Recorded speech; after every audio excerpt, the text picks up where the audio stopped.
أعوذ بالله من الشيطان اللعين الرجيم. بسم الله الرحمن الرحيم. الحمد لله رب العالمين، والصلاة والسلام على الهادي الأمين البشير النذير سيدنا وسيد الأنبياء والمرسلين.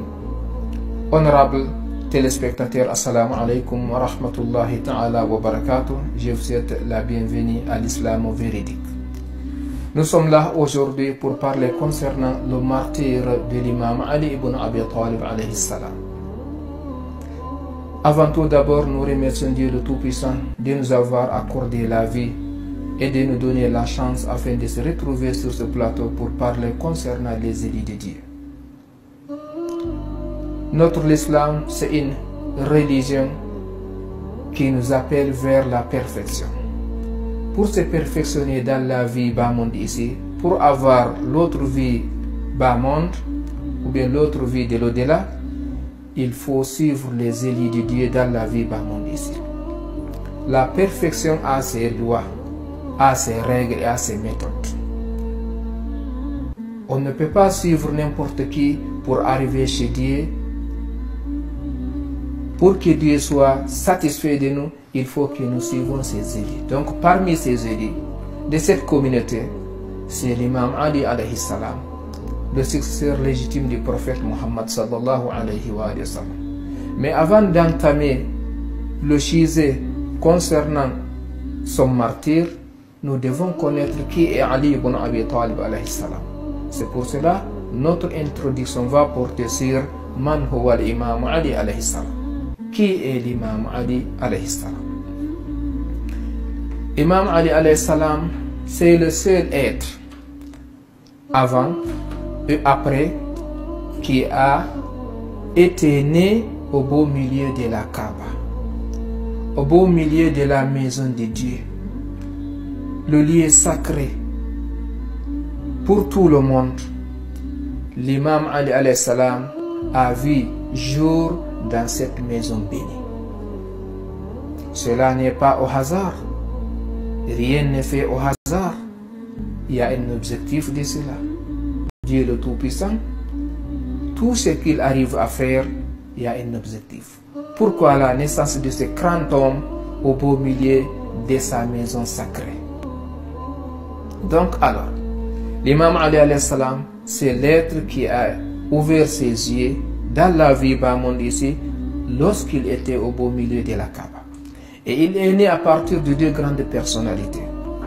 Son papa est Abu Talib et sa maman est Fatima bint Asad, ridwanullahi ta'ala alayhima.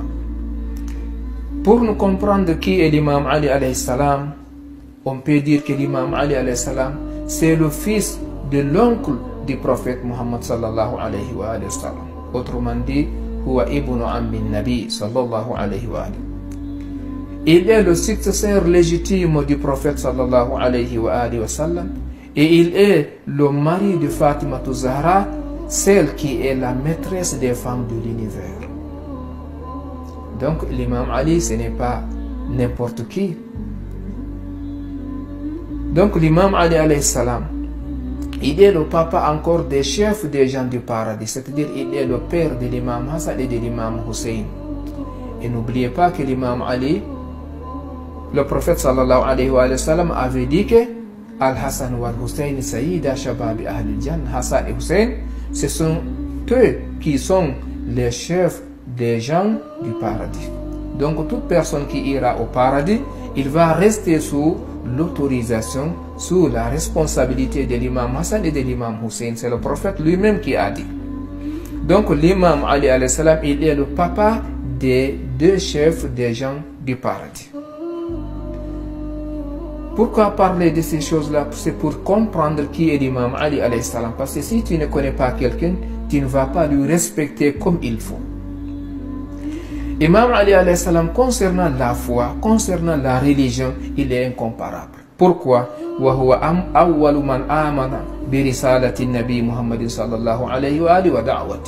L'imam Ali est la première personne à accepter la prophétie du prophète Muhammad sallallahu alayhi wa sallam.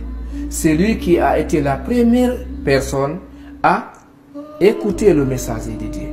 et à accepter et avoir la foi en Dieu. Il est la première personne de toute l'humanité. Aucun compagnon n'est devant l'imam Ali à accepter la foi divine. L'imam Ali est la première personne à faire la prière avec le messager de Dieu Muhammad sallallahu alayhi wa sallam, tandis que les autres personnes étaient dans l'ignorance, étaient dans l'égarement, étaient en train d'adorer des idoles. Alors l'imam Ali alayhi salam est la première personne à accepter la foi. L'imam Ali alayhi salam, l'une de ses vertus, il n'a jamais adoré l'idole. Il n'a jamais prosterné un être sans que cet être-là ne soit Dieu, Allah de Tout-Puissant. Donc, Ali ibn Abi Talib, il n'a adoré que Dieu.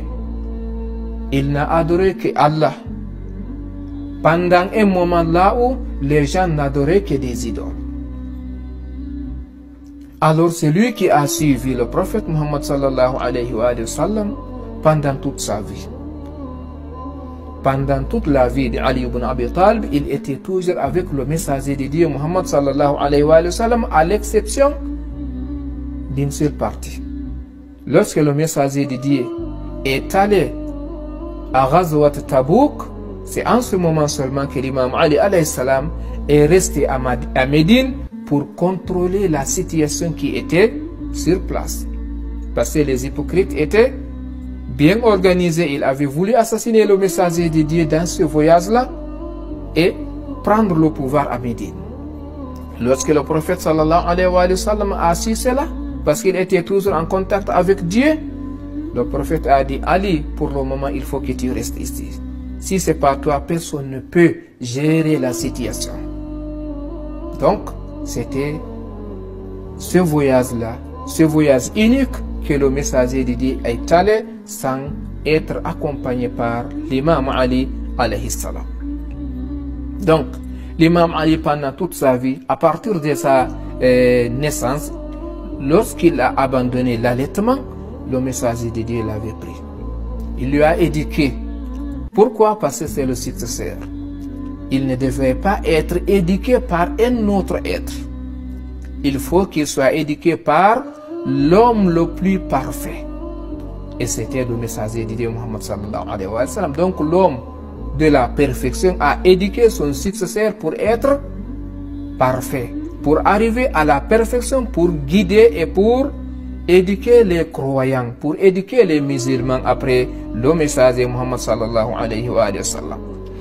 L'imam Ali alayhi salam, c'est lui qui avait vendu son âme pour protéger le messager de Dieu Muhammad sallallahu alayhi wa sallam. Quand et où? Lorsque les Mécois ont voulu assassiner le prophète sallallahu alayhi wa sallam à la Mecque, l'ange Gabriel est venu informer le prophète. Il a dit: il y a 40 personnes armées qui ont entouré ta maison pour t'assassiner, ô le prophète. Il dit: il faut que tu quittes ici à l'heure-là. Et ça, c'était pendant la nuit. Le prophète de Dieu a informé à son jeune frère Ali. Il dit: viens coucher sur mon lit ici. Moi, je vais sortir. Mais chasse qu'il y a 40 personnes qui détiennent des sabres, des épées pour m'assassiner. Quand ils rentrent ici, ils vont m'assassiner. Peux-tu coucher sur mon lit ici? L'imam Ali a dit: est-ce que si je couche sur ton lit, toi tu vas être sauvé? Le messager de Dieu a dit: oui, moi je vais être sauvé. Mais est-ce que toi tu vas être sauvé? Un grand point d'interrogation. L'imam Ali alayhi salam a dit: moi, si toi le prophète tu es sauvé, je m'en fiche. Je vais coucher ici paisiblement. Regardez la foi de l'imam Ali. C'est pour vous montrer quelques grandeurs de ce grand homme. L'imam Ali est couché sur le lit du messager de Dieu et le messager de Dieu est sorti par miracle entre les ennemis qui se sont venus pour l'assassiner, et il a pris la fuite vers Médine.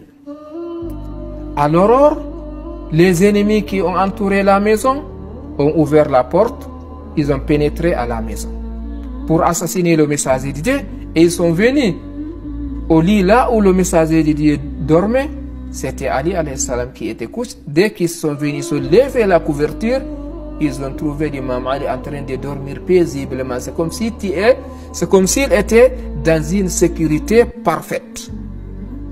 Ils ont dit, où est Muhammad? L'imam Ali a dit, pourquoi vous me demandez de Muhammad? Vous me l'avez confié? Et les ennemis ont trouvé que c'est Ali qui était là. Donc, Ali alayhi salam, il a pris son âme, il a mis sur le lieu de la mort pour protéger le prophète Muhammad sallallahu alayhi wa sallam. C'est pour cela qu'on dit à l'imam Ali, Hamin nubuwati wa risala. C'est le protecteur de la prophétie et du message. C'est Ali alayhi salam. Donc, c'est l'une des grandeurs, l'une des valeurs, l'une des vertus de l'imam Ali alayhi salam. C'est pour cela que quand nous partons vers les hadiths, les paroles miraculeuses de notre saint prophète sallallahu alayhi wa sallam, vous allez trouver que le prophète avait dit Aliyun ma'al haqq wal haqqu ma'ali yaduru ma'ahu haythu matar. Il dit, sachez que Ali est avec la vérité. La vérité est avec Ali. Ils vont ensemble partout où Ali va aller. Donc l'imam Ali alayhi salam ne va jamais se débarrasser de la vérité. Il est toujours avec la vérité. Cela veut dire que quiconque veut suivre la vérité, quiconque veut être avec la vérité, il faut qu'il soit avec l'imam Ali alayhi salam. Le prophète de Dieu, avec tous ses compagnons qui existaient, il avait un grand nombre de compagnons, mais il n'a pas dit quelqu'un est avec la vérité et la vérité est avec cette personne en dehors de l'imam Ali, seulement l'imam Ali. Il a dit que c'est Ali qui est avec la vérité encore est avec Ali. Ils ne vont jamais de se débarrasser. Donc, mesdames et messieurs, voulez-vous être avec la vérité? Soyez avec l'imam Ali alayhi salam. Voulez-vous être dans la voie de la perfection? Il faut suivre l'imam Ali alayhi salam. La première personne à accepter l'islam, la seule personne qui va être avec la vérité pour tout bon, la seule personne que le prophète de Dieu a éduquée depuis son enfance jusqu'à sa vie. Donc, voici l'imam Ali alayhi salam avec qui nous voulons parler concernant sur les derniers moments de sa vie. Comment il a été assassiné? Par qui? Pourquoi? Quelles sont les causes? Mais nous avons jugé nécessaire de vous présenter d'abord l'imam alayhi salam avant d'arriver concernant sur son martyr. Si nous arrivons cela aujourd'hui, je vais vous dire au revoir pour aujourd'hui. Et s'il plaît à Dieu, nous allons continuer dans les prochaines heures à venir. Wa akhiru da'wana anil hamdulillahi rabbil alamin. Wassalamu alaykum wa rahmatullahi wa barakatuh.